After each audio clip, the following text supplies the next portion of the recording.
And then one day at the library, I found this book, and I read it and followed the instructions in it, and found that if I followed these instructions, it made a difference to this toddler. From there, I went and found a one-day course that I went on to, met Jill Redden, who was also interested in reflexology, and together we started swapping. I found that reflexology was really beneficial to me at the time. I was going through a difficult marriage, and it made a huge difference to my stress levels. Jill and I continued to study with Marianne Remmers, and we would travel down to Timaru every month for 6 months and do our case studies. We found that reflexology was a passion that I wanted to share with everyone else. So I've set up my clinic here as a home base. It's part-time, and I find that most of my clients come and they fall asleep within the first 5-10 minutes of me getting my hands on their feet. Thanks for that, Maria. And so you're president of the Southern Reflexology Group, is that right? Yes, I am. I've been president, secretary, treasurer, and on the committee for, it's been quite a few years. I'm just about part of the furniture. I started it in 2003. I joined the group. It had just been a new group starting in Christchurch. It was an offset of the class from Elisa, and the students wanted to keep meeting and supporting each other while they did their case studies.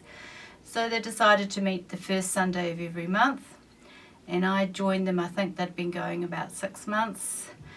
I joined, it was in 2003 when I became a professional reflexologist. Then they decided to do the conference in 2004, so I got full swing into the conference, and that was my first conference that I've done here in Christchurch. We've done about 4 or 5 in the Canterbury area, and the Southern Reflexology Group has been part of that. We've still got 1 or 2 members that were there right at the start. There's Irene Campbell-Hill, Suzanne Gibbs, we've got Xanthi Ashton, and I think they are the main ones that were there when I first started joining the Southern Reflexology Group.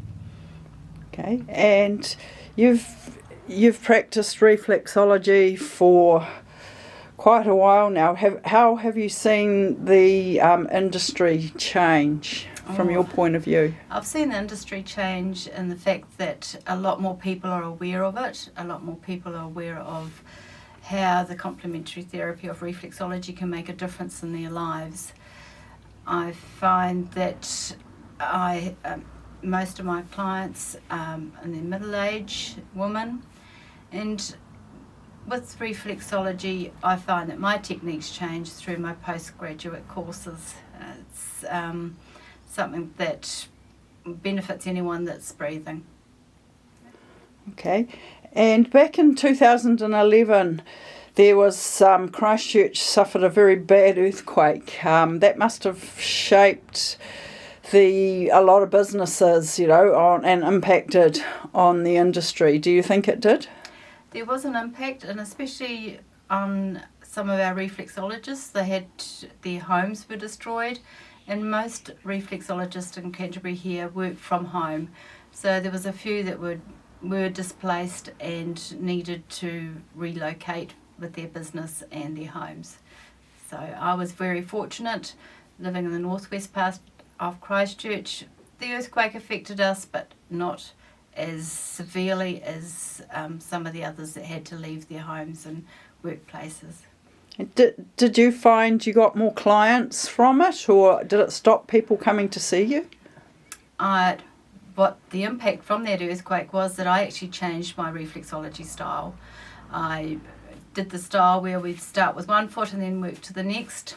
I now work both feet through the toes, the chest, and digestion and the heels at the same time, because during one of my sessions we had a big shake and the mother that was on my table wanted to leave. I'd only done one foot.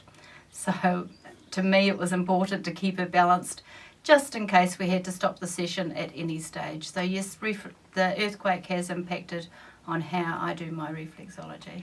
Okay, thanks for that, Maria. And have you got anything else that you'd like to share about how you see reflexology in New Zealand? I'd love to see reflexology in New Zealand become a household name.